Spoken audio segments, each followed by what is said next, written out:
Hello, dear listener. I'm your host and game master, Brian. I am so excited to present a special actual play podcast miniseries from myself and the cast of Spirits and Monsters of Old Seattle. We've partnered with the wonderful folks at Brotherwise Games to tell an original story using the brand new Stormlight Archive RPG. This episode is our Session Zero. My players are brand new with the Stormlight Archive RPG and are going to create their characters, as well as learning about the world of the Stormlight Archive books. If you're curious about how to create a character in the Cosmere RPG, this is going to be a great episode for you to listen to. We'll cover all the core mechanics from choosing your heroic path and talents to skills and expertises. We'll even play through a short encounter, letting the players test out those abilities and see how everything works. However, if you're just here for the story, feel free to skip this one and go right to episode 1.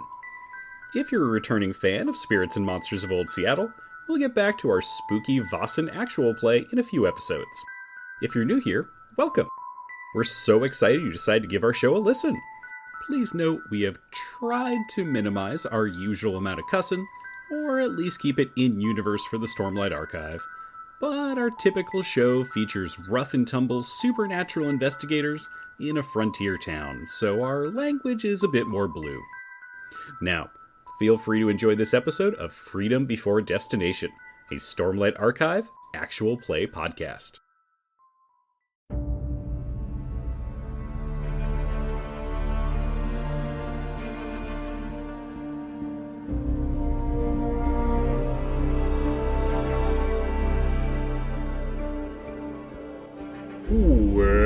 Welcome to a exciting special presentation from Spirits and Monsters of Old Seattle. This is not a regular episode of our monster investigations in the Pacific Northwest, because this, my dear listener, is a episode where we will be playing the Stormlight Archive RPG using the Cosmere RPG system. And this episode has been sponsored by Brotherwise Games. We are going to be doing an original adventure. It's one that I wrote as soon as they released the Kickstarter materials in like a haze of 3 days, because I'm a crazy person. And we are... Mm-hmm. There's no surprises here. That tracks. This is going to be my player's first experience playing through the Stormlight Archive. Some of the crew has read the books.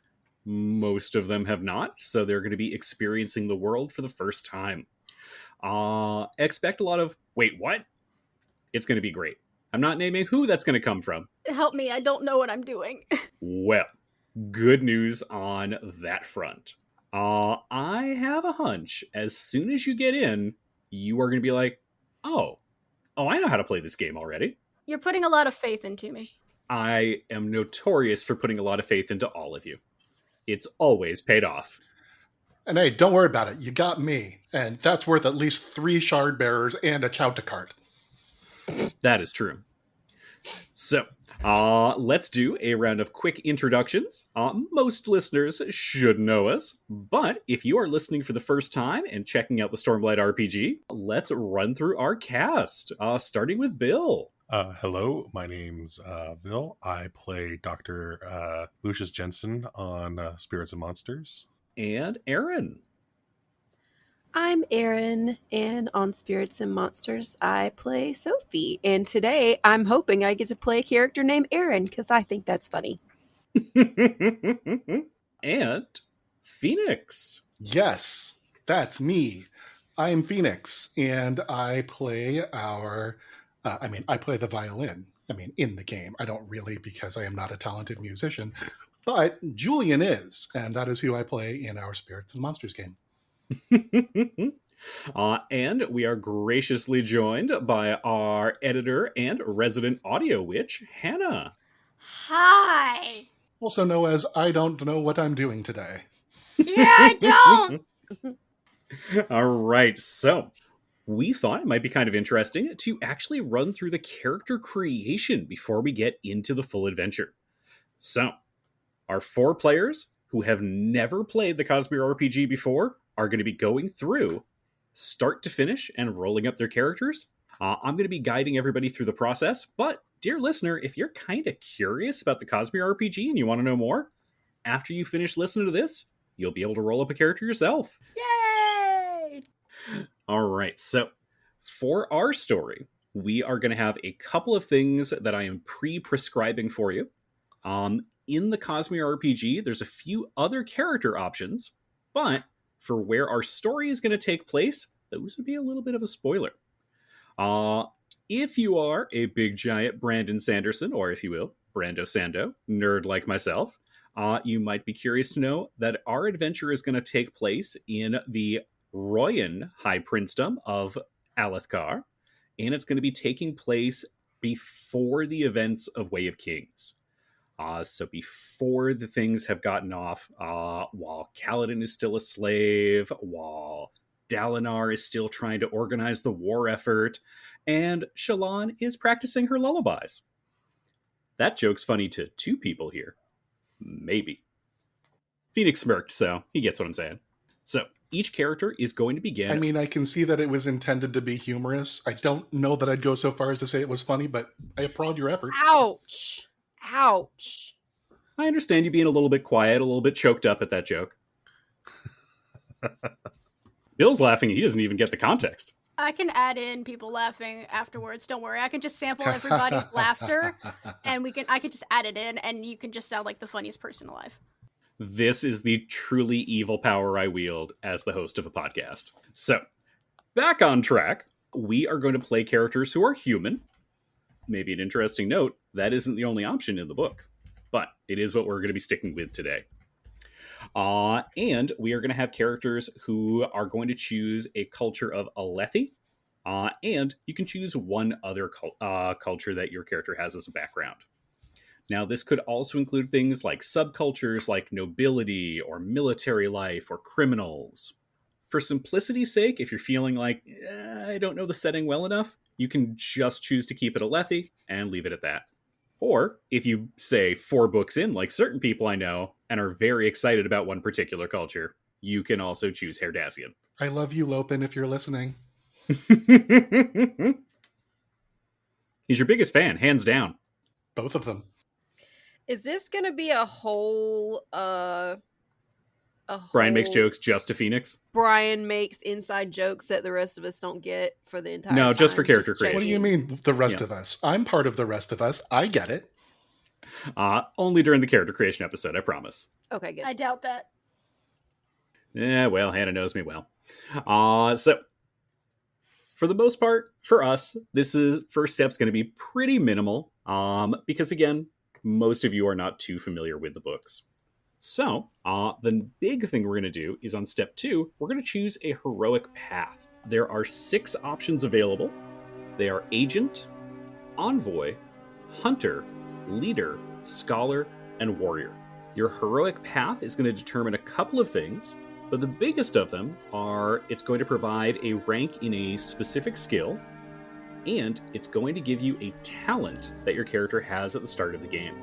These are kind of like the Cosmere RPG's feats or special abilities. Each one is going to be linked to one of those 6 different paths. Now, I showed everybody some material on this before and gave everybody kind of a Cliff Notes version. So we talked through a little bit of this, so everyone wasn't just searching through a book. Phoenix, what heroic path are you going to choose? And just for clarification, I'm just choosing the path, not the subclass at this point? Yes. Then yes, I will be going down the Envoy path.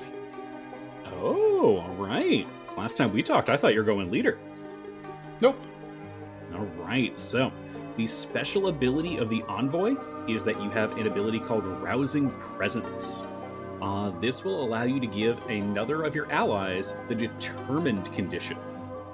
Aaron, what path are you going to take? I am going to pick the Artifabrian. Did I say that right? You did. Nailed it. Nailed it. So that is a subclass of the Scholar. Scholar, sorry. My bad. Yep. We'll get there. We know which direction I'm you're really going excited about the Artifabrian part, okay? in. So the special ability of the Scholar is called Erudition. You temporarily gain another expertise, and can add a rank to 2 skills. Perhaps a little bit familiar for Sophie, you can reassign these after your character takes a long rest with access to a library. Whee! It's another character that likes libraries. She's got a type, folks. I have a type. I'm just excited for her character to invent the shotgun. Bill, no pressure. What are you thinking of playing? Also an envoy. No. Well, You know, Bill loves talking to people. I actually I wanted to be so I thought, thinking that Hannah was going to be a hunter, I was then going to go, okay, I'll be a warrior. I'd lean towards hunter, but if you want to do that, just do it. Just do it. Then hunter. Okay.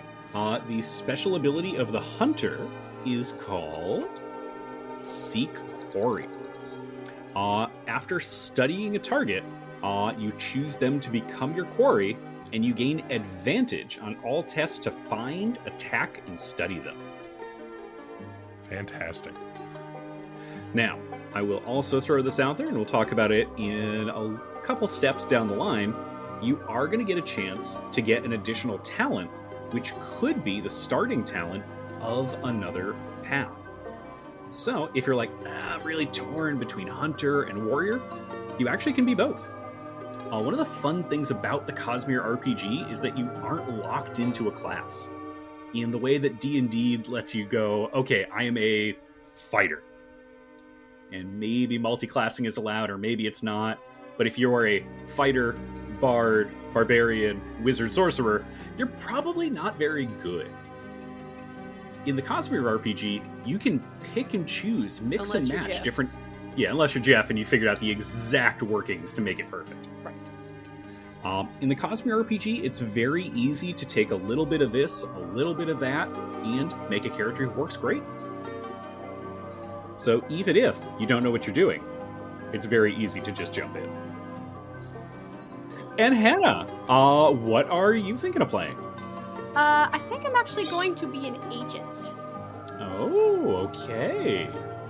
So the special ability for the agent is Opportunist. Once per round, when you roll the plot die, you may re-roll it. Now, the plot die is one of the special things in the Cosmere RPG. This is a d6 that I will sometimes prompt you to roll. On it, 2 of the faces are blank.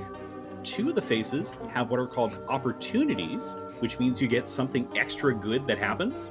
And 2 of the faces are complications, which means something goes a little bit wrong.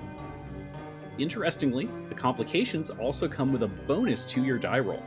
So even though something's going wrong, you might succeed on a roll you otherwise would have failed. So, with that, everybody's got their initial path picked out. Next up, you're going to be assigning your attributes. Now, there are 6 attributes. However, they're going to sound a little bit different than our usual D&D ones. The attributes in the Stormlight archive are going to be strength, speed, intellect, willpower, awareness, and presence. Now, for crusty old-timers who remember the 3rd edition of D&D, each of these attributes is going to inform one of your defenses as well. So, your character's physical defense is the combination of your strength plus your speed plus 10. So sort of like the old fort reflex and will saves in ye olden times. I think you're the only one who... Not that... No, our listeners probably. You played Baldur's Gate 1. Don't try forget the Thaco. I could never forget the Thaco. Stay a while and listen. I was there, Gandalf. You must gather the day Thaco failed. I'm still lost. Yeah. The day Thaco failed was the day that Thaco was introduced. Exactly, the day it was invented. It was already... These, inside baseball references are not Cosmere related. They are ancient editions of D&D related. Before Hannah was born, D&D. Actually, yes. Correct. I am the youngest here. By a margin. Pulling it back in because going off topic is our specialty. You are going to have 12 points to assign to these 6 attributes: strength, speed, intellect, willpower, awareness, and presence. The minimum score for an attribute is going to be 0. The maximum score for an attribute is going to be 3. Now, you can space them out however you want. So, if, for instance, you wanted to have a completely bad at social interaction character, not naming any names, Bill, you could drop awareness and presence both to 0, so that you've got points to put into things like intellect or speed or strength. 12 total? Mm-hmm. On the other hand, if you wanted to be super balanced, you could also just go with 2s across the board. Brian, do you know, sorry, I haven't had a chance to look at the weapon statistics and stuff. Mm-hmm. I'm assuming I am not going to be wading into a whole lot of combat, so if anything, I'll want to go ranged. Do ranged weapons use strength or speed, do you know? Generally, most of them should be light weapons. Mm-hmm. Oh, you can use either? Light weaponry is a speed skill, heavy weaponry is a strength skill. Okay. So it's going to depend on the kind of weapon you're using. Great question, thank you. We're all learning the system as we go. What exactly does presence affect? Mm-hmm. Great question. Is that kind of like charisma or something? Very much so. Your strength is obviously your physical power and toughness. It also does impact your hit points. Mm-hmm. Good call. Your speed is going to affect your movement rate as well as a number of skills. Your intellect will provide additional expertises, which are kind of specializations that your character has. Your willpower will affect your recovery dice, which is how you will recover your character's focus, as well as your hit points. Willpower also goes in determining how many focus points you have. Awareness is your senses, and is your ability to perceive the world around you. And presence is going to be communication, establishing connections with people, and a number of skills.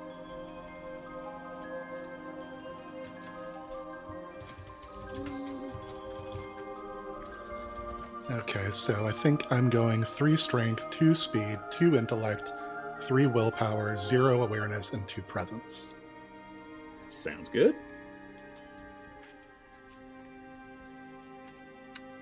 I think I'm going 0 strength, 2 speed, 3 intellect, 2 willpower, 4 awareness, and 1 presence.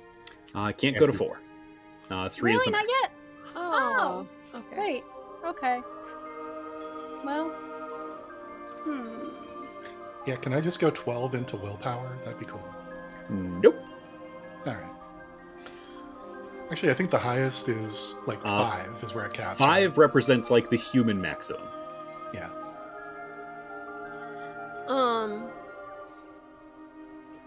But what about a Herdasian maximum? That falls Okay. under the human maximum. Yeah. I think I got it. I'll be 0 strength, 3 speed, 3 intellect, 2 willpower, 3 awareness, 1 presence.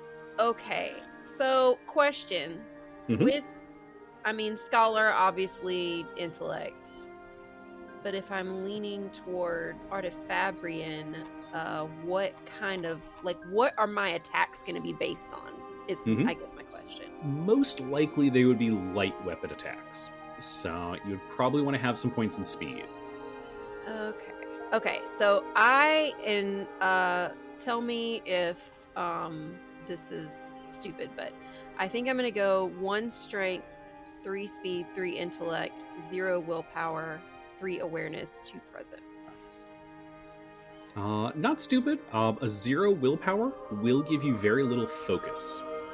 So that is Okay. something you might want to consider making available to yourself. Okay, good to know. The ADHD scholar. Yeah, Aaron's on the call. In real life, I have 0 focus, so that... The ADHD scholar is here, yes. Okay. I'm gonna do strength 1, speed 3, intellect 3, willpower 2, awareness 1, presence 2. Perfect. All right. We've got our attributes done, so our next step is skills. Now, there are quite a few skills in the Stormlight RPG. If you open up your character sheets, you can see there are a bunch of them on there. However, skills are going to be split between your different groups of attributes. So some are going to be affected by strength or speed, intelligence or willpower, presence or awareness. Everyone is going to get an initial +1 to a skill based on the heroic path that you chose. Hannah, you are playing an agent, so you will get a +1 to your character's insight skill. Huzzah! Bill, since you are playing a hunter, you get a +1 to perception. Fantastic. Phoenix, since you are playing an envoy, you get +1 to discipline. Yeah, I do. And Aaron, since you are playing a scholar in fine Sophie tradition, you get a +1 to the lore skill. Oh boy. She has a type, folks. You know, there's nothing wrong with that. Nope. From here, you get additional points to your skills. You get to distribute 4 more ranks to these skills. However, the max rank is going to be 2. So, for instance, Bill with his 1 perception, if he wanted to take that up, he could only bring it, put 1 of his 4 points into perception because it's going to max out at 2.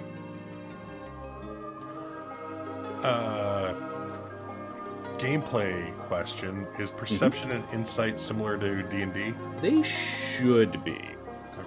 If there are any skills that you have questions on, let me know, and I actually have the descriptions right here. So by the time we're all said and done with the skills, there should be 5 of the circles filled in, including the one that we got from our path. From your class. Yep. Okay. Listener, you can't see it, but there's very focused expressions now. I'll be honest, I'm mostly staring at the screen, just thinking. I'm not reading. I'm just, that pondering wizard meme?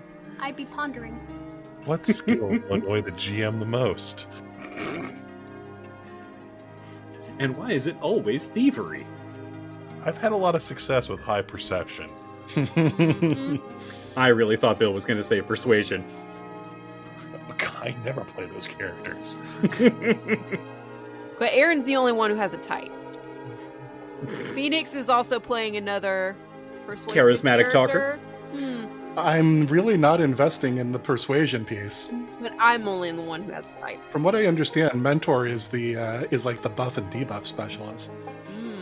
So it is worth noting, the envoy, the warrior, these don't necessarily kind of lock you into playing in a certain way. Right. You could have a warrior who does a lot of persuasion and a lot of talking. You could have a mentor who just kicks butt. Something about that just tickled Bill.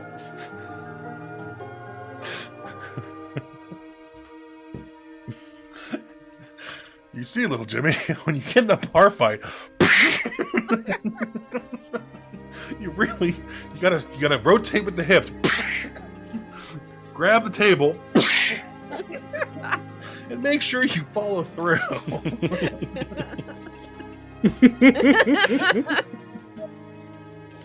All right, Hannah, what skills are you picking out? Stealth, thievery, perception, and survival. Excellent. Despite not playing the hunter, it sounds like you've got good skills to be a hunter. Maybe like an urban hunter. The character that I have in mind would never ever be a hunter, but has been forced to develop these skills.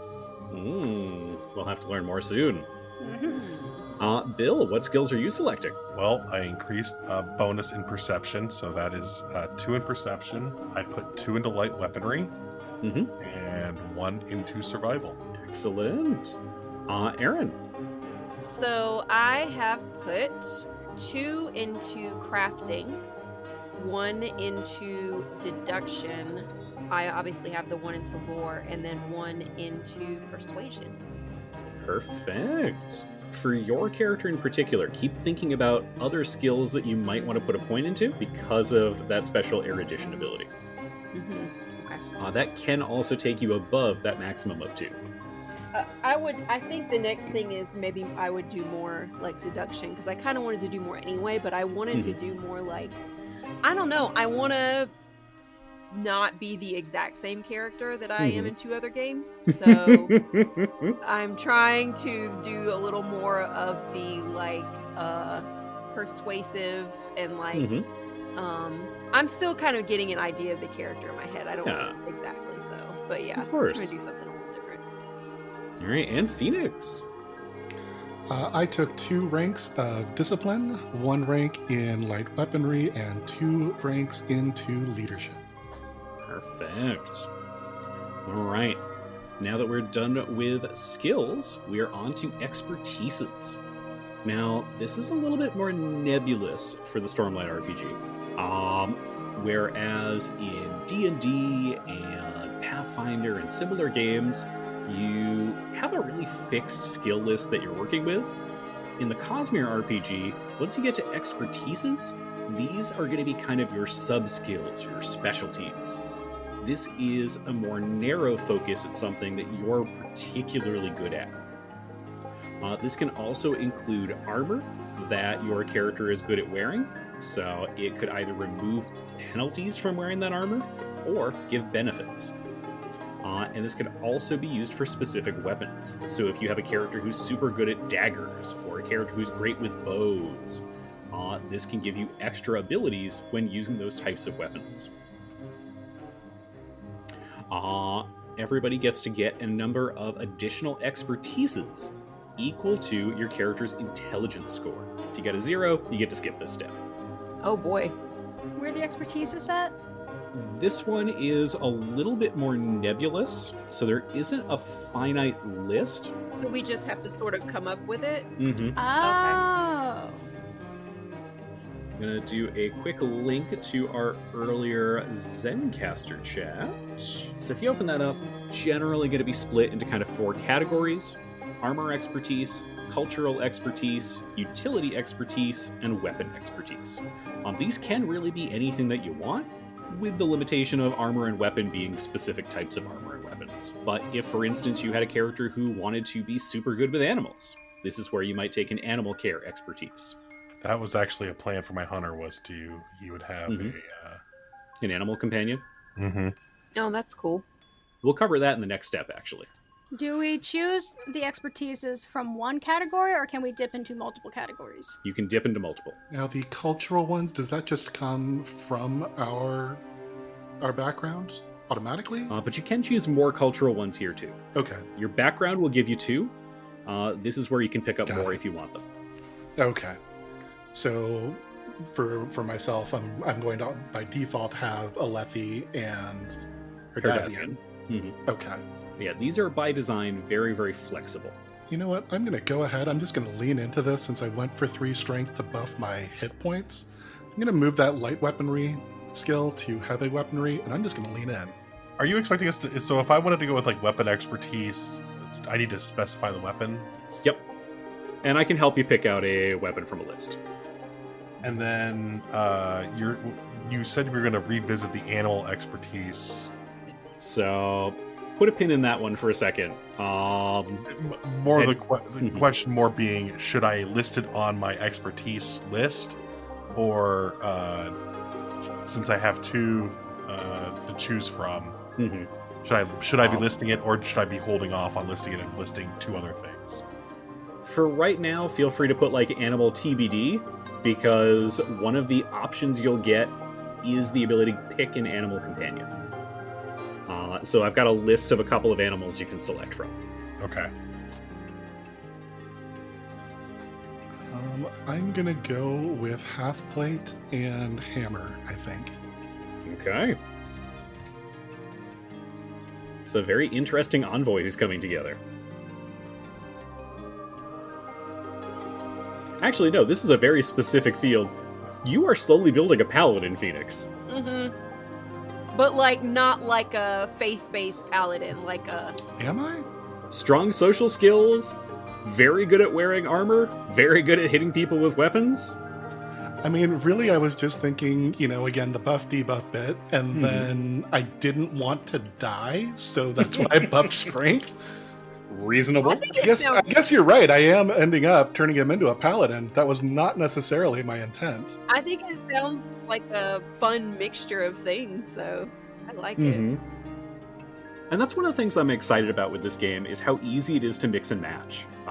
So you can like do a little dip here and a little dip there, or like, you know what, as we're playing, I suddenly discovered my character loves this particular type of animal that we met, and now I'm going to go down the hunter path to get one of these animals, like, as a companion. Whereas D&D, it's much easier to get locked in and like, yeah, I'm a wizard, that means I will never get an animal friend. I might get a familiar, but... Anyway, so I wrote in weapon expertise and animal care handling TBD. Perfect. And feel free to put in weapon TBD as well if you don't have a specific thing in mind. I'm thinking a ranged weapon, I just don't know. Yeah, we can take a look at those a little bit later on. It seems like there's only two, a sling and a short bow. Is that accurate? There are also javelins. Javelins. There are knives. Is there a longbow? Or is that not? Longbow is heavy. Oh. Okay, so I would same for a crossbow. Right. Well, maybe I take one out of... So maybe I have just one in each of light and heavy. Same. I'm like, I have two definites and another one that's like, I could go two ways. Which way do I go? Oh my god. If you're feeling unsure, we can also just mark it as TBD for now and come back to it later. So yeah, I think I might switch my... for lack of a better... I already forgot what the talent points or the proficiencies. The skill points? Skill points. Okay, so instead of 2 in light, I'll do 1 in light and 1 in heavy. Sounds good. The thought was to be using a longbow for the character. If I did a point into breastplate, would that make it not cumbersome anymore, or? Give me 1 second, but I believe that is exactly. Sorry, which one were you asking about, Aaron? Breastplate. Breastplate. It actually still stays cumbersome. Cumbersome for but me, yeah. it gains an additional trait of presentable. So Yeah, it becomes less like obtrusive that you're wearing it in public. What about chain? Chain, if you're an expert, it loses the cumbersome trait entirely. Okay, I'll do chain. For our listeners, cumbersome means to wear this armor, your strength score must be equal to or greater than the cumbersome value listed. If it's lower, you gain the slowed condition while you're wearing it, and have disadvantage on any test related to the speed attribute. Hannah, did you have any stuff picked out, or was it still TBD for that last one? I just figured it out.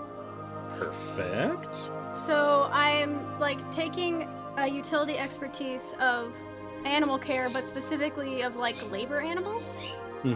And a cultural expertise of knowing city layouts really well, like walking into a city, knowing like, this is probably where this is probably where that is, and this is where we need to go if we want to leave.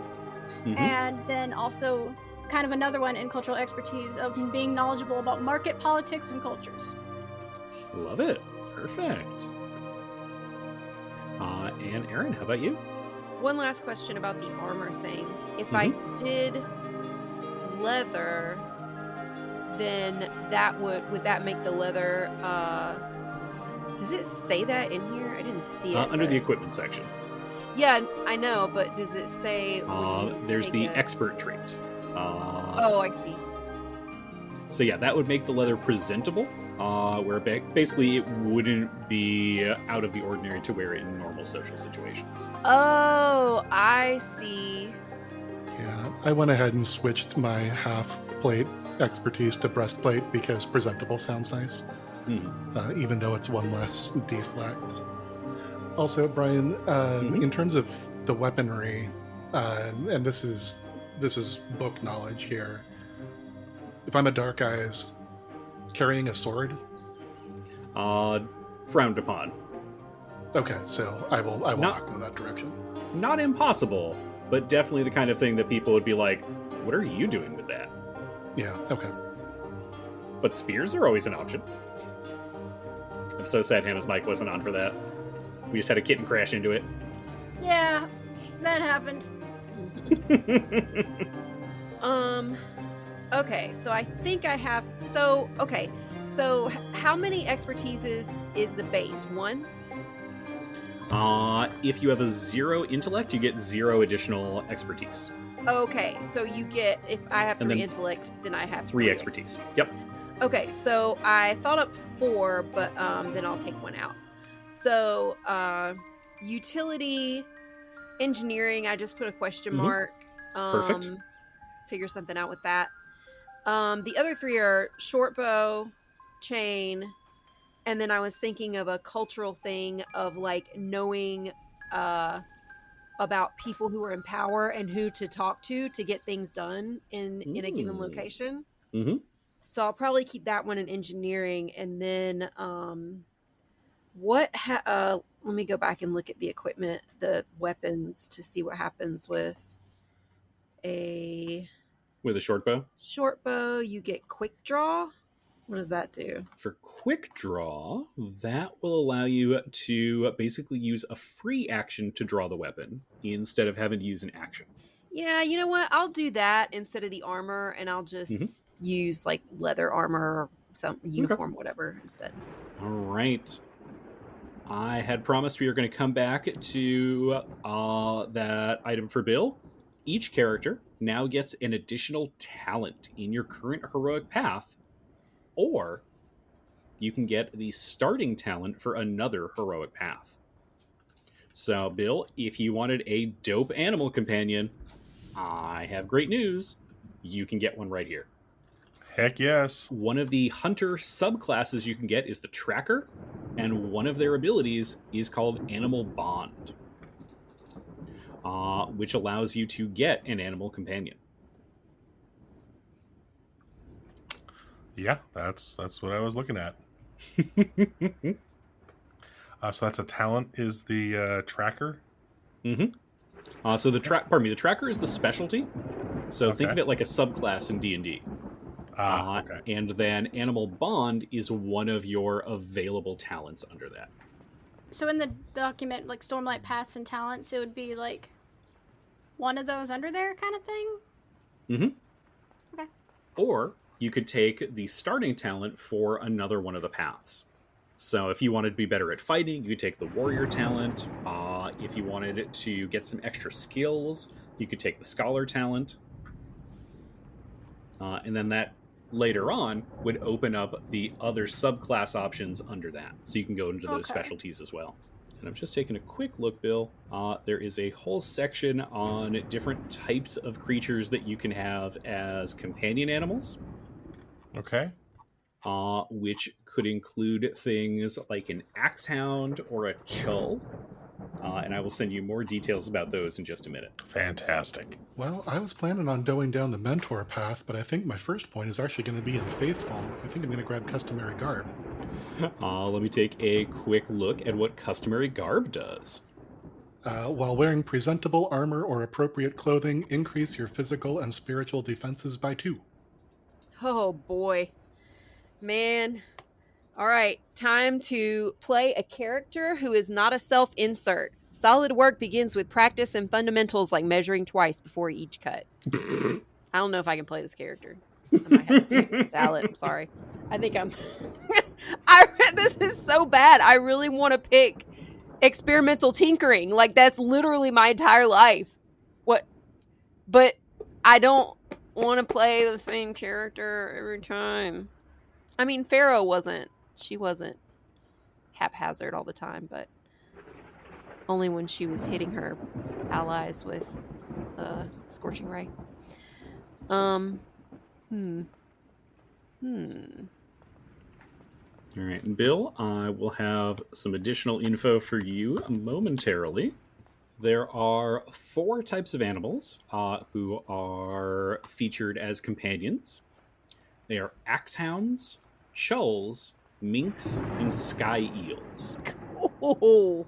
The axehound is kind of like a dog. It's not a dog. It is not a dog. Puppy! It is as close to a dog as you will find in this world. Imagine a dog, except instead of fluffy animal, you have a 6-legged insect lizard creature. Fantastic. It's not a dog. It's not a I dog. love that it's like weird creature, weird creature, weird creature, mink. Spoilers. There are chulls that are a type of beast of burden. They occupy an ecological niche very similar to like donkeys or mules, and they are common laborers who will carry carts and various things like that. And they basically look like giant hermit crabs, a little bit taller than a person. You can absolutely ride on one.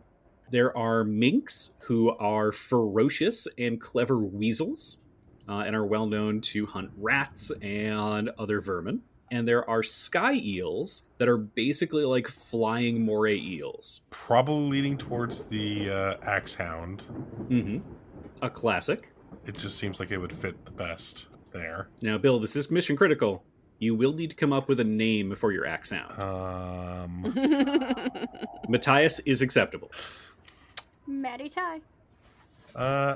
Lucian.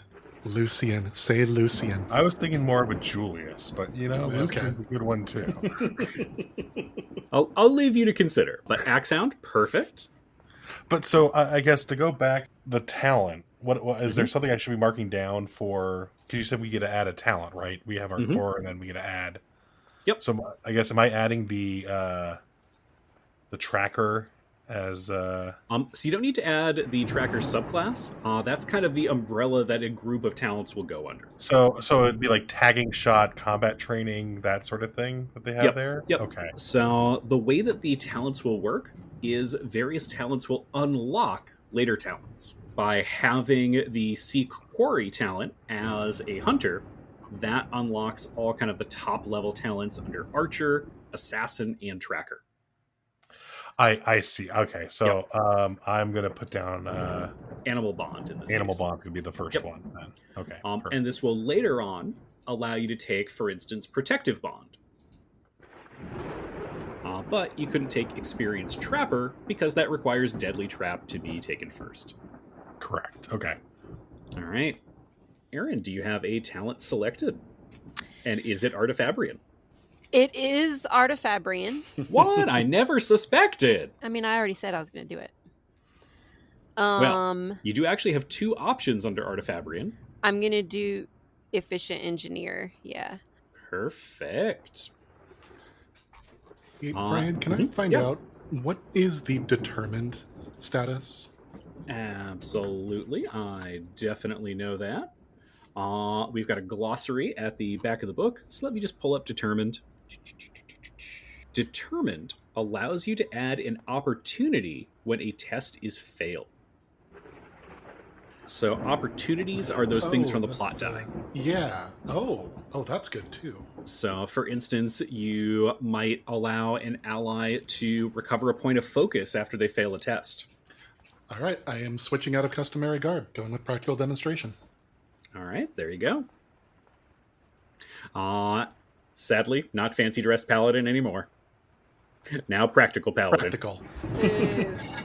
And Hannah, what talent are you thinking of selecting? The Thief. Can't go wrong. And no, you After go. you. You go. For the Thief, you got two options: Risky Behavior and Cheap Shot. Cheap Shot. All right. Cheap Shot is going to allow you to spend a point of focus when making an unarmed attack, and it basically lets you stun somebody if it hits. So, Bill, good news. We have someone with Stunning Fist. Hey! I mean, monk is usually what I go for in D&D. So Monks are fantastic. I love monks. So OP in Baldur's Gate 3. Mm-hmm. All right, so we have now all selected our heroic path and our new talents. So our last step is going to be, or probably our second to last step, is going to be choosing equipment packages. Now, if you've listened to our show before, you know we're going to pause the recording here, because this is going to get even more into the weeds and minutia than you, dear listener, are going to want to hear. Thankfully, the Stormlight Archive does make this a little bit more straightforward, because there are kits for equipment that you can take. So basically, it'll just provide a package and say, hey, I want to be an artisan. Here's all the stuff you get as an artisan. And then you get a little bit of spending money on top of it. There are still some choices to make, so it's not just you're locked into something, but it does make it much easier than, here's a pile of coins, go figure out what you want to buy.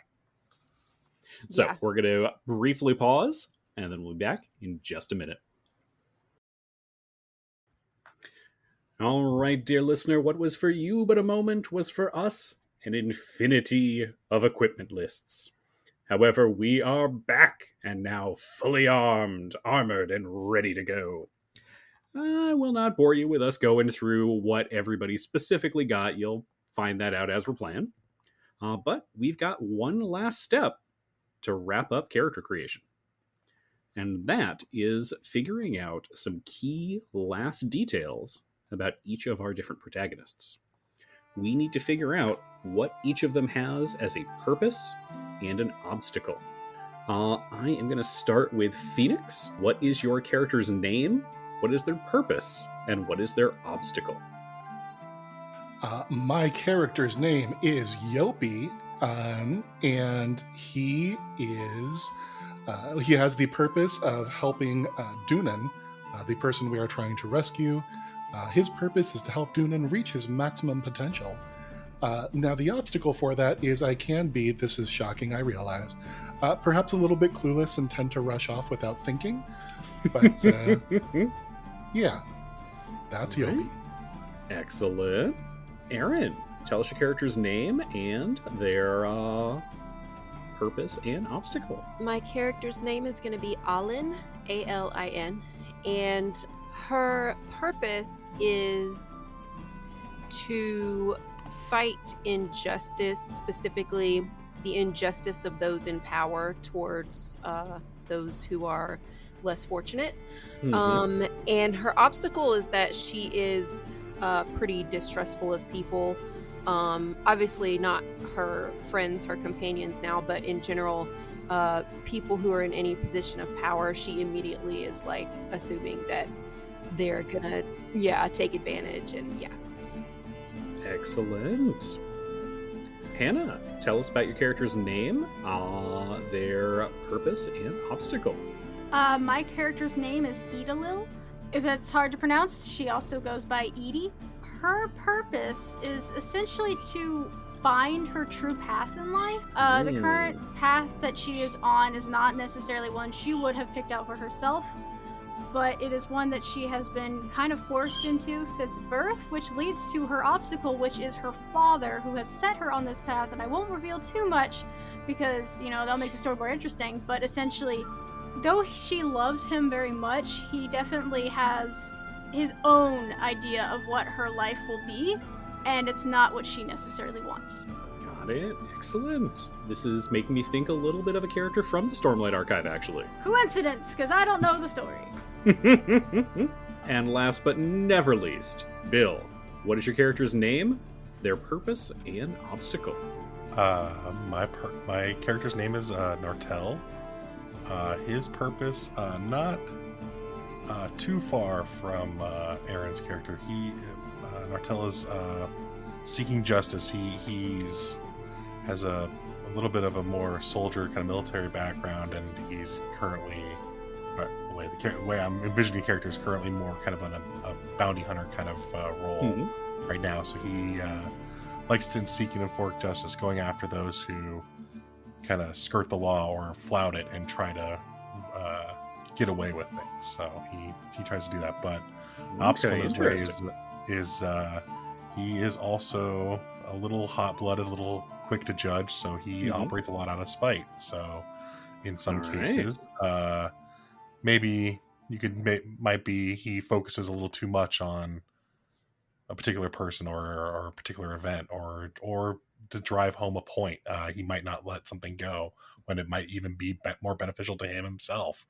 He just kind of locks in out of spite, out of ego. Yeah. Fantastic.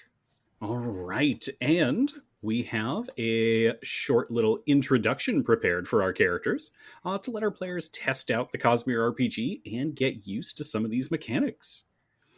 This is going to be separate from our actual story and episode. This is just kind of a single little scene to help y'all get into the game.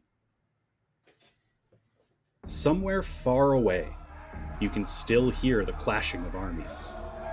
A dry wind blows across the rock canyon, and you feel disorientation wash over you. You must have fallen from one of the nearby cliffs as the armies clashed. Thankfully, instead of falling to the bottom of one of these terrible chasms, you merely crashed onto the ledge some 20 feet down. You can see an area where the rock ledges are less steep, but it's on the other side of this narrow canyon. If you're going to escape, you and your friends are going to need to find a way to move this bridge so that you can cross. Alright, I'm going to move y'all onto a new map. Set up everybody over here. So, your characters are in this rocky ledge. There's only probably about 10, maybe 15 total feet of walkable space. There are a few what are called rock buds, which are a plant that grows from a rocky shell and reaches out with flowers and vines pulling in water. Thankfully, a bridge has fallen not too far away from you that you might be able to use to get across this chasm. How are you all going to get it moved?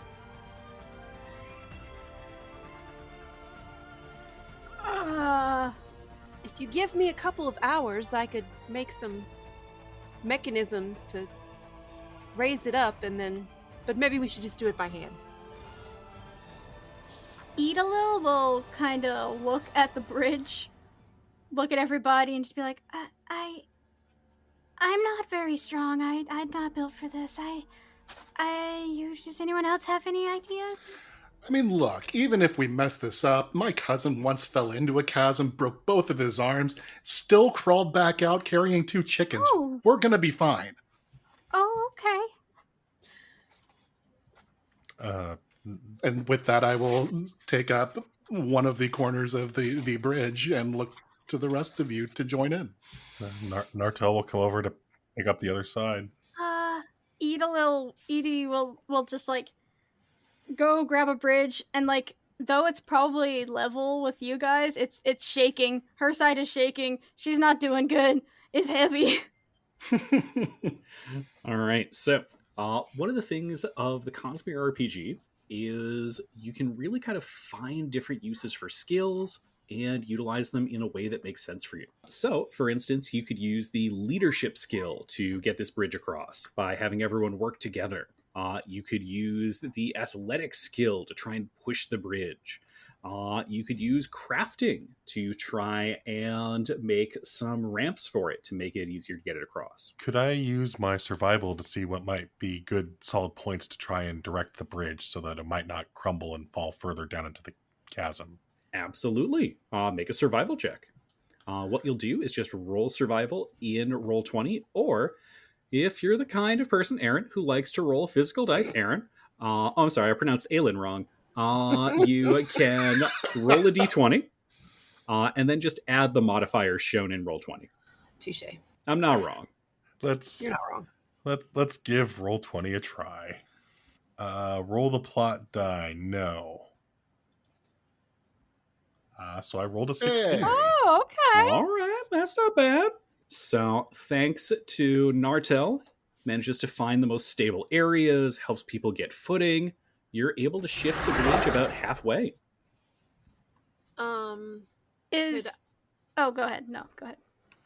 I was just going to say, could I use engineering to sort of place rocks at the correct heights and intervals to be able to sort of, raise it up on one end so we could more easily get it across? Absolutely. Give me a... is there a skill you had in mind that you were thinking about? I guess it would be... would it be crafting? Not really. I was going to say, I would give you crafting or deduction on that one, were the ones that jumped to my mind. It's probably really more deduction because she's not really building, she's just rolling rocks. So And finding kind of the best places and that. Yeah. You know what? Fine. I'll roll it, but I don't even know how to. What do I click on to roll in here? So if you want to click on it in Roll20, you'll just click on the skill name itself. Okay. And it will ask if you want to use the plot die. For right now, say no. We'll talk more about that later on. Okay, that was a 12. And that succeeds. Thankfully, between the two of you, you managed to get the bridge all the way across. Okay. Do you all head on towards that other side? I don't know if this would either probably be perception or survival, but I kind of want to like hang back and like look at this and see if I think it's a good idea to cross, if it's stable, because like it's a cross. Mm-hmm. Is it stable and okay for us to do so? Mm-hmm. Would you think that'd be perception or survival? So I'll throw two things out this here. That'd probably be perception for you to kind of gauge the environment like that. Mm-hmm. But you also know that, and Aaron, is it Alan or Aelin? Aelin sounds better. I like that better. Okay. Aelin is very skilled at engineering. And so she would be able to automatically pass a check to get this bridge stable. Okay. Great. Had anybody else done it, you might have wanted to double check the work. But okay. You know if Aelin did it, it's going to be all right. Okay, then yeah, I'll cross. All right. Yeah, I'll head across first. And Aaron, is Aelin catching up as well? Yep. Perfect. As you push forward, you hear the sharp sound of a horn blowing 3 times. The army is falling back. If you don't hurry, you'll be left behind here on the shattered plains. And then you see dark shapes moving through the air. Parshendi, the strange armored creatures your people have been fighting here for the past several years. They must be fleeing from High Prince Royan's army. After the battle, they always flee back across the plains. While your people must rely on mobile bridges, these inhuman creatures are stronger and capable of jumping great distances. With a grunt, 2 of the crab-like men land in your small chasm. They have gems woven into their hair and beards, which glow with stormlight, and the ground around them seems to bubble like boiling blood, a sign of anger spread. The presence of anger spread, a spirit drawn to the powerful emotion of anger, lets you know they likely lost the battle above and are looking to take out their frustration on humans. From the way they grip their axes and the look in their eyes, you know there's no way of escaping this without fighting. So I've just added 2 Parshendi warriors to our map. And we are going to run through how the initiative system works. In the Stormlight RPG, every character gets to take a turn during combat, pretty standard. But the way turns work is you choose to either take a slow turn or a fast turn. If you take a fast turn, you go before all fast and slow enemies. You also get 2 actions for the round. If an enemy takes a fast turn, they go after the fast players, but before the slow players. If a player takes a slow turn, they go after the fast enemies, and then get 3 actions. And lastly, slow enemies go, and then they get 3 actions. Now, conveniently, if you click on your token and roll 20, you'll see 2 little buttons pop up in the upper left that should say fast turn and slow turn. All right, so running through is Edalili taking a fast or a slow turn. I'll take slow for now. And is Yoppy taking a slow or a fast turn? Yopi is taking a fast action. Excellent. What about Aelin? Fast. Great. And Nartel? Slow. All right. The Parshendi are going to take slow turns. So Aelin and Yopi are up first. During combat, you get 2 actions if you're taking a fast turn. There's a couple of different things that you can do. You could, obviously, make an attack as a strike, but you need someone in range to do so. You can only make 1 attack per weapon that you're using as well. You can move up to your movement rate. You can gain advantage. The way you would do that is choosing to make a skill against the target's defense. And you can choose whatever skill you would like. So, for instance, Yopi might choose to roll his discipline against these Parshendi to intimidate them with how unimpressed he is. You can disengage, which lets you move 5 feet without triggering reactive strikes, although we talk about those in a second. You can also brace if you're anywhere near cover, which gives attacks against you disadvantage. For 2 actions, you can grapple, you can ready another action, you can recover, or you can shove in classic BG3 fashion. My favorite, you can banter as a free action. As a reaction, you can aid someone, so you can allow an ally, you can spend 1 focus and give them advantage on a test. You can try and avoid danger if something is coming hurtling at you, or to try and avoid a fall. You can dodge, spending 1 focus and giving all attacks in this round disadvantage. Or you can make a reactive strike, where you spend 1 focus and make an attack against someone who leaves melee with you. So, Yopi, what are you going to do first? Yeah. I'm just going to go ahead, look to the group, and smile and run at the closest Parshendi. Here we go. So I'm going to go ahead 5, 10, 15, 20, 25, which is as far as I can get. I have now moved 10 feet in a straight direction, so I am going to swing my hammer for my second action, using momentum, gaining advantage on the attack. All right, make that attack with advantage. And advantage is what I think that it is. It's absolutely roll twice? Yep. Okay. Roll twice, take the best. And I'm adding. Do I add my heavy weaponry score to it? Mm-hmm. Yep. Okay. Ooh, not great. That is only, so that's a 4 and a 6. So that is a total of 10. 10, huh? Fortunately, that is not going to beat the physical defense of the singing Parshendi that you're fighting. Oof. All right. So, you could choose to graze him with this attack. If you do, that will inflict your weapon damage, although it won't add any bonuses, and it will cost you 1 point of focus.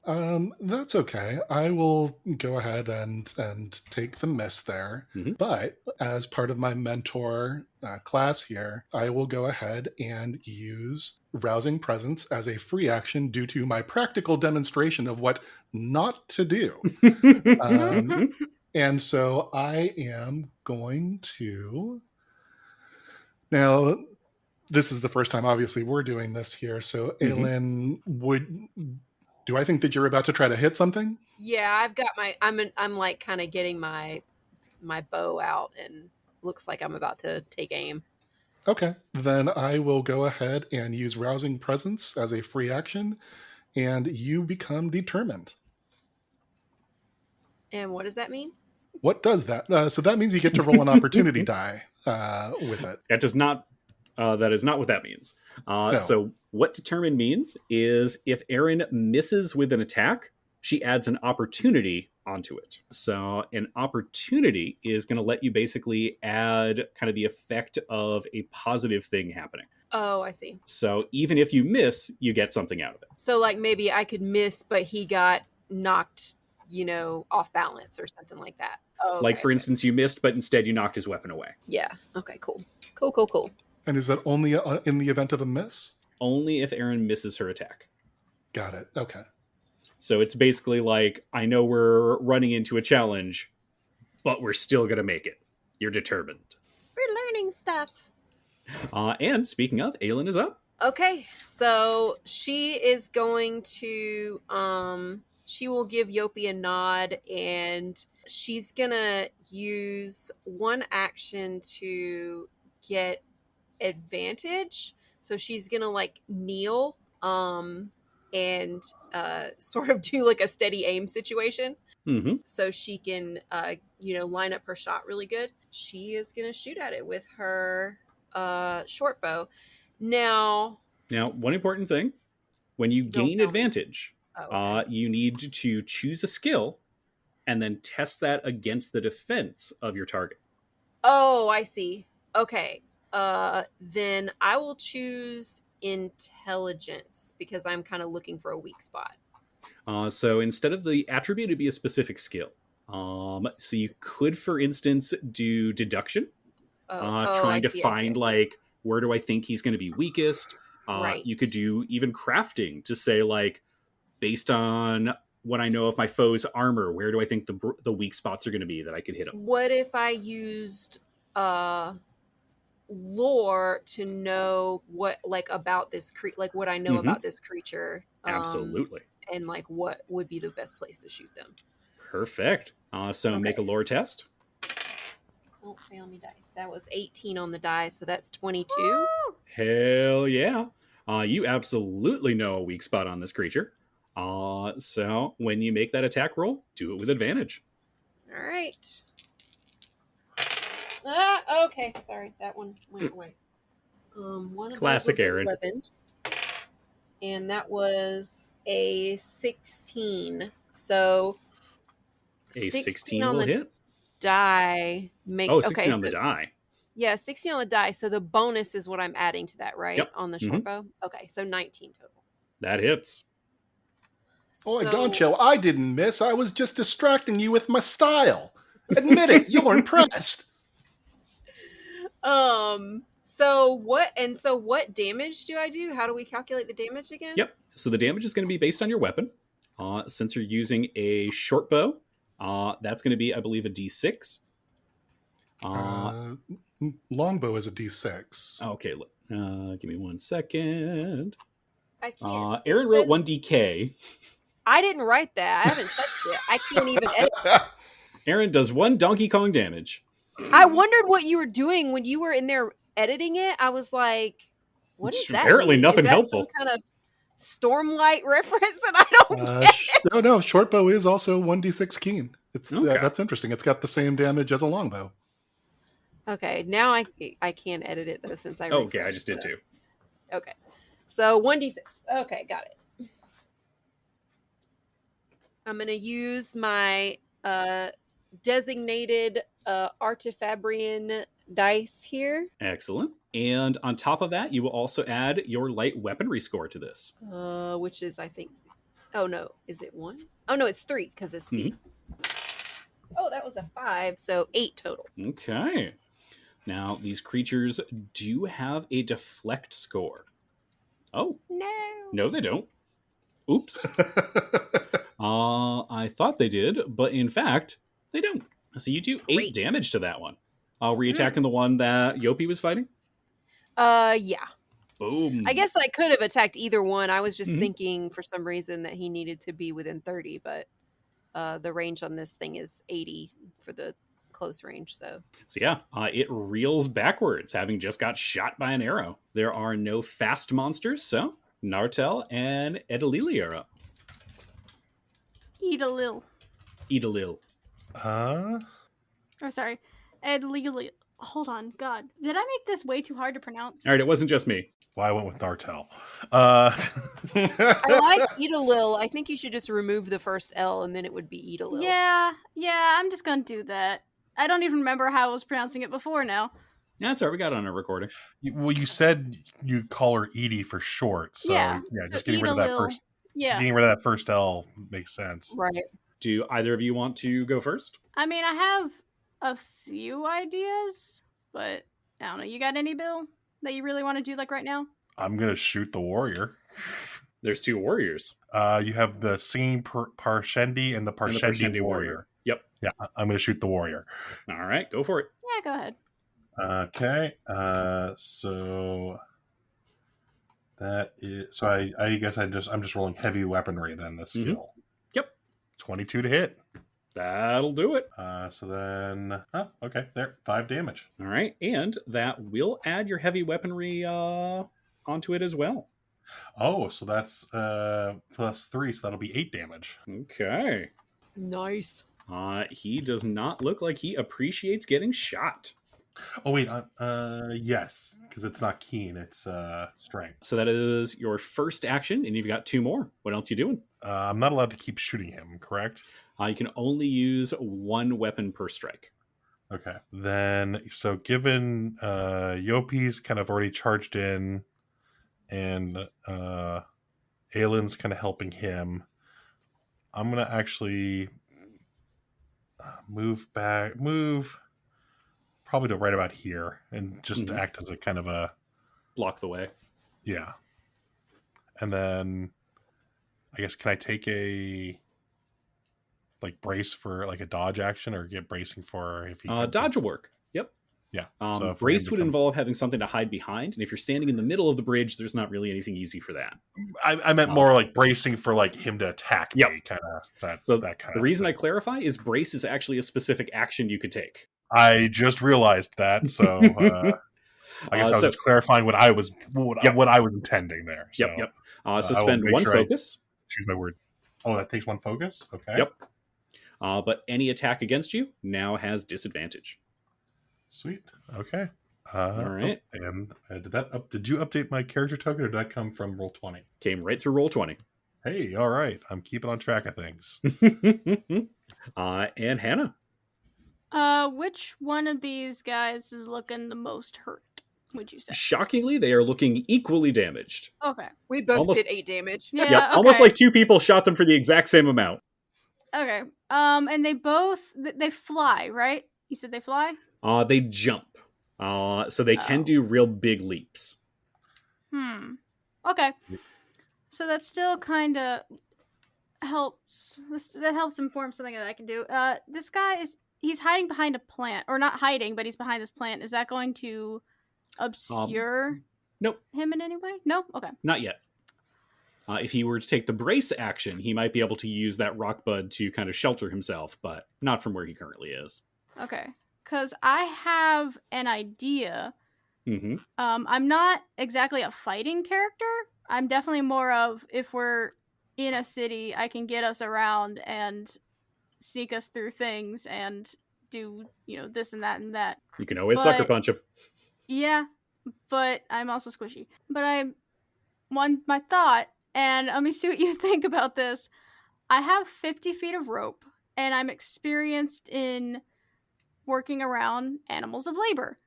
Mm-hmm. Could I lasso his legs so that he can't jump or move? I would allow it. Okay. That's amazing. Make an agility test. Okay. Roll for yeehaw. Roll for yeehaw. I rolled a 20. I think that works. So it is a total of a 20, not a nat 20. But still. I didn't say nat. Oh, yeah. Yep. But. So are you trying to lasso the singing Parshendi or the Parshendi warrior? I'm going to do the singing one since, okay. A little closer.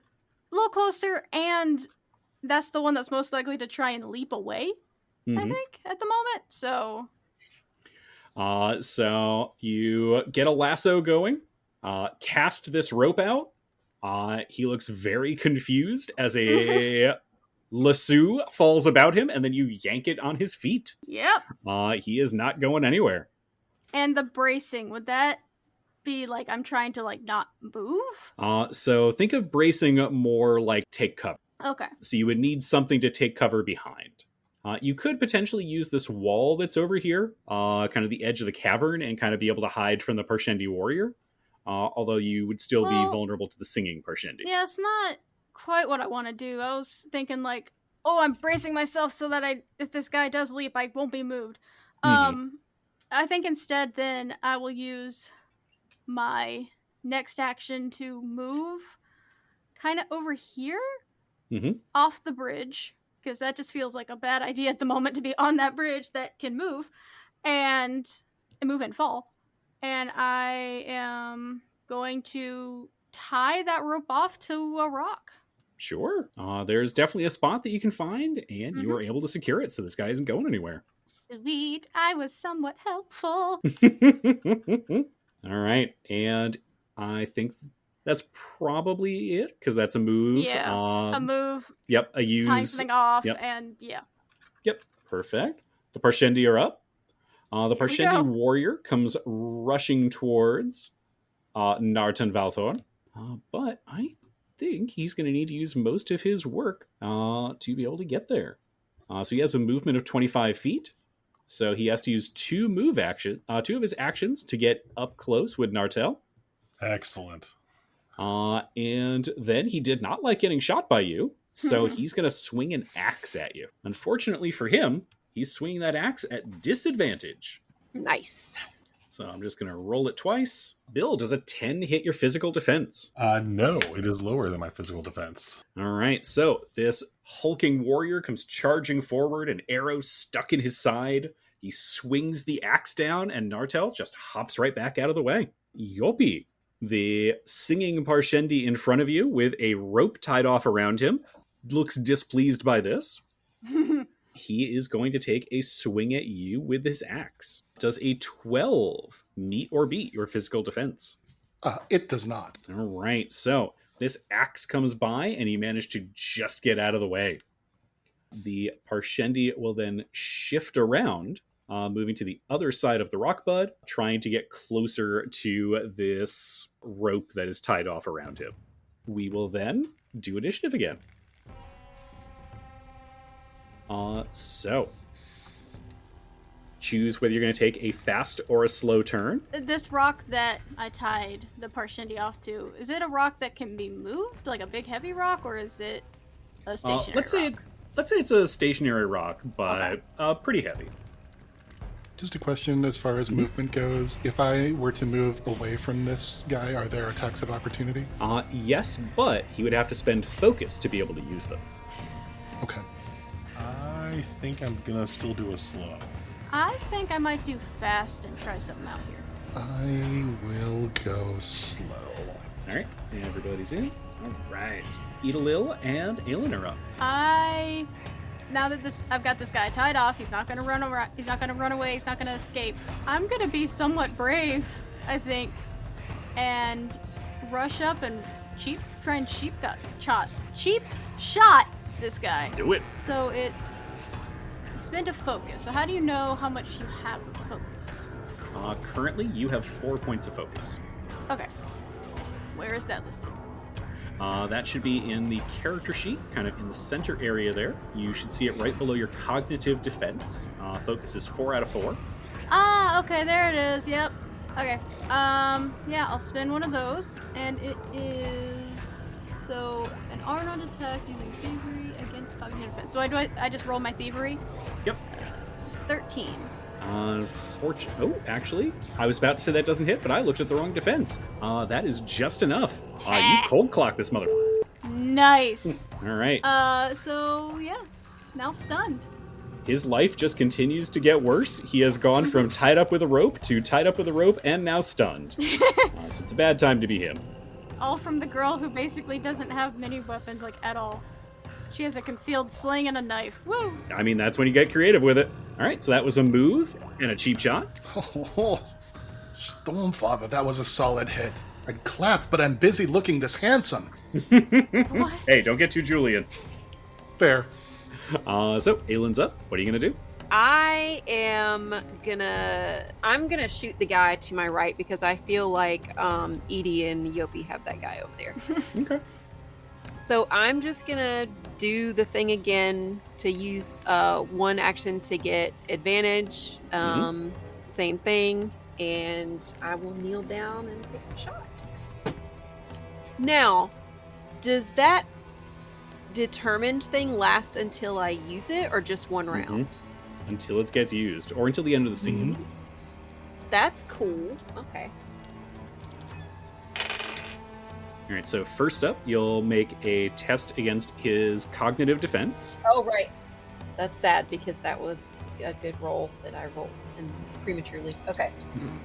What'd you get? I just re-rolled and I got so, what do I add to it? I forgot already. You used lore previously. You could use that again. Okay, I'll do well, it's only 9, so. Unfortunately, 9 is not quite enough. You had a good spot picked out on the previous guy, but you check this one, and they've got carapace grown over where that weak spot was that you put the last arrow. These crunchy motherfuckers. Okay, so I'm just gonna roll flat. That was okay. 15. Alright, a 15 will hit.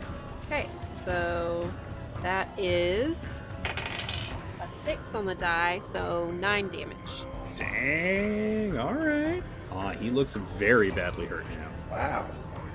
For my coaching, even you look dangerous, gotcha? The singing Parshendi is up. They are stunned, and stunned provides -2 actions, and you can't use reactions. Which means their turn is done. Nartel is up. Does it have to be Nartel, or does Yopi? Yopi could also go. So, do you want to go Phoenix first? Or? Yeah, because if I can pull it off, I will give you some bonuses here. Okay. So, Shove, I am action, going shove, to action, shove, action. No, I guess I could. Attached to a rope. But they'll just jump right up. So let me see if I'm going to do this right here. I am going to disengage with 5 feet of movement. Mm-hmm. And then I will back up a little further and with my movement. And then get a running start forward. And get a running start to generate momentum so I can clock him with my hammer. So I'm just going to go ahead here. This is heavy weaponry. Wow. Not doing great. That is a 6 and an 8. These are all with +4s too. So yeah, no, I miss again. So you could choose to do a graze right now, and if you do, instead of doing nothing, you will be able to inflict damage equal to your weapon die. Okay. And that'll cost you 1 focus. You know what? Sure, let's do it. So when I gained advantage, so I can use Rousing Presence as a free action. Mm-hmm. I will go ahead just quickly here and give Rousing Presence to Nartel. So Nartel becomes determined. And yeah, I'll go ahead and spend a focus. And so now I just roll the weapon die. All right, roll that hammer damage. Okay, that is a D10. Okay, 8. You know what? Not bad. That's what other people are doing when they add modifiers to it. Mm-hmm. Both of these Bershendi are looking pretty rough. So that was Yopi.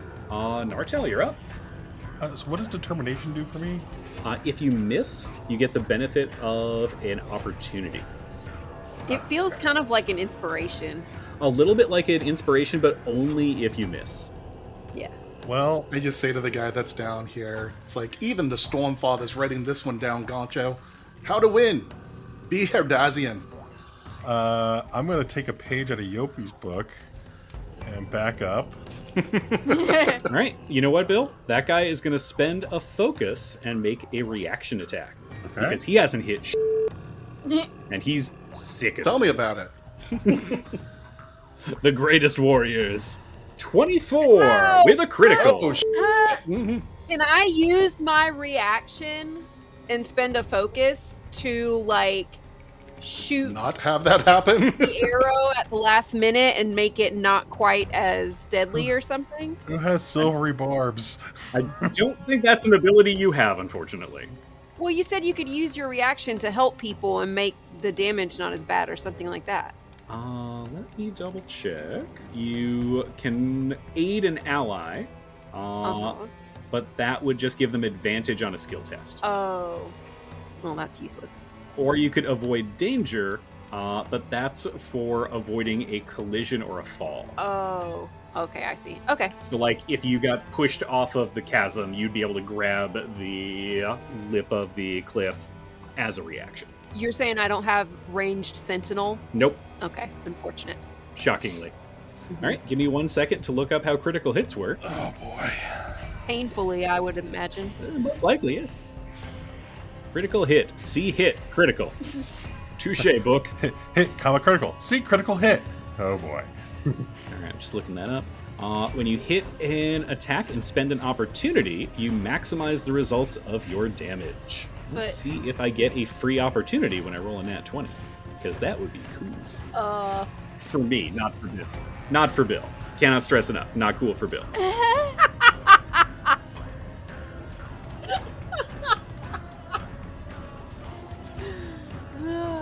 So my new character, Let Ran. Again, it's only the demo. You're probably going to be fine. Yeah, okay. This is an alternate timeline. Exactly. All right, Bill, when you roll a nat 20, you get a free opportunity. And when you get a nat 1, you get a free complication. A free complication, you know. Yeah, it's free. Woohoo, free complication. So he is going to hit you for max axe damage. You take 10 points of keen damage. Okay. Are we about to find out how incapacitation works? What is deflect? How does deflect come into play? Deflect will be subtracted from that amount. So what's your current deflect? 2 with my chainmail. Yep. So you take 10 minus 2, so you take 8 damage. Okay. Oi! And the Parshendi are able to jump up to 10 feet before or after making that attack. It's just this is the first one that's actually hit. So he will jump 10 feet forward. Now, that was a reaction. He won't be able to make another opportunity attack. So that part's good for you. Okay. Well, as a once great philosopher said, everyone has a plan until you get punched in the face. With an axe. He never took a critical axe to the face, so Nartel's going to change up his plan and go the other way. That's 10, 15, 20, 25. Yeah, no, he's going to shoot this guy. All right, so an action to move, an action to draw the bow, and an action to attack. Go for it. So 22 to hit. Good news. That hits. So that'll be 4 plus 3, 7 damage. Bill, you get away from this guy, you step backwards, fire an arrow, and the Parshendi wobbles for a moment and then topples off the bridge dead. And shockingly, that guy doesn't get an initiative turn anymore because he's dead. Good. Great. Grand. And that's the end of that initiative. We are moving relatively quickly, so feel free to plug in whether you're going to take a slow or a fast turn. We all went fast. Let's kill this motherfucker! Kill. Finish him. All right, y'all are literally everyone took a fast turn, so everyone gets to go before the Parshendi. Who wants to go first? Should we roll for it? Yopi, do you want to try and redeem yourself? I don't know what you're talking about. No, Herdazian never needs redemption. But yeah, I mean, I kind of You do the same disengage and run back into melee? Go ahead, yeah, do that. No, because that would take 3 actions. Fair. I mean, you could always move, risk an opportunity attack. Yeah, that went real well for Bill. Just stab him. No, I'll go ahead and so this is what Aaron's been doing then is the way that it works is you make some sort of a test to gain advantage. Yep. Okay. I will use okay, I have ideas in my mind for what this is. Is there what is the definition of what the discipline skill is supposed to be representing? So the way that discipline would work in the system is kind of stealing your emotions and really holding together in a resolved way. So completely the opposite of how I act. Discipline has not really been your strong suit. I mean, I did say it was my flaw. Yep. Some examples provided of how you might use discipline to gain an advantage include waiting for the perfect moment to strike, unnerving someone despite holding firm against their advance, or marching into obvious danger without showing fear. I mean, marching to the, downed Parshendi who's tangled up in a net, I show no fear as I approach. I'll give it to you. Roll your discipline. All right, so let's do this. Our here. GM is so magnanimous. Sometimes. Okay, so that should probably do it. What'd you get? 24 discipline. That'll do it. Yeah, okay. So then... you roll your attack with advantage. So then with advantage, I will go ahead and give a rousing presence this time to Edie. And then I will attempt to hit him. There we go. Yay! Okay, yeah, we'll take the first one. We'll take the first one. So that was a 20 and a 5. So with the 5 being a natural 1. Fine, I suppose. All right. Uh, So that's, well, wait a minute. So that's 1 plus heavy weaponry, so 5. Okay. Man, I should have just grazed him instead. It's way more effective. He is still standing, but not by much. You're feeling like you finally found your rhythm and your momentum, though.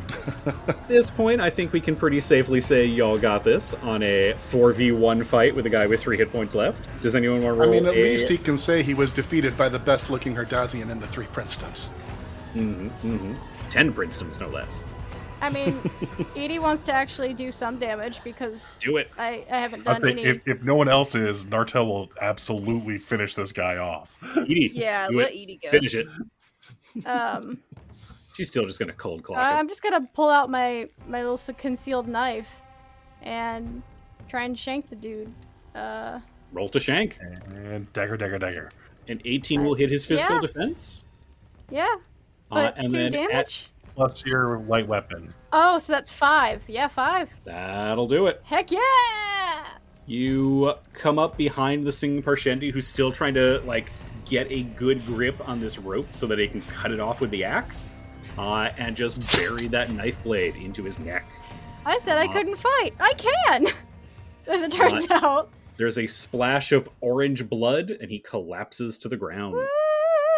The 4 of you are able to successfully get away and manage to rejoin the army. Medic! So that is our demo of the Stormlight archive system. We'll cover how to use the recovery die for Nartel later. Now, dear listener, this is not the official start of our adventure. This is just a little taste of how the combat and the basic dice rolling mechanics work. We're going to be back with a full episode diving into the actual adventure in just a little bit. I actually think I know what I somewhat know what I'm doing now. Woo! But for right now, this is where we're going to wrap it up. Thank you all so much, and I hope this was fun. Yeah, it was. Yeah, it was. Hooray! I need a band-aid. And Bill, good news, you'll be at full hit points when we start the actual game. Huzzah! All right, thank you all so much, and I'll talk to you all again soon. Bye, everybody! Bye. Thank you so much for listening to Freedom Before Destination, a Stormlight RPG actual play podcast.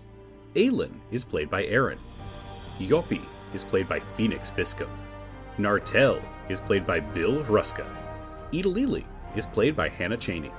I'm your host and game master, Brian Kershaw.